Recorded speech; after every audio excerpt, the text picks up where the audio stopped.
فکر بعدی من چیه؟ اینو الان از خودتون بپرسید. فکر بعدی من چیه؟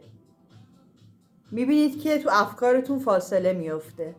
این باعث میشه که ما از افکارمون جدا بشیم. کلاً باید ذهنمون رو بدون قضاوت نگاه کنیم، یعنی شاهد و ناظرش باشیم. یه وقتایی یه لحظه به خودمون بیایم بگیم من الان دارم به چی فکر میکنم، بعد نگاهش کنیم. در واقع مراقبه گون زندگی کنیم.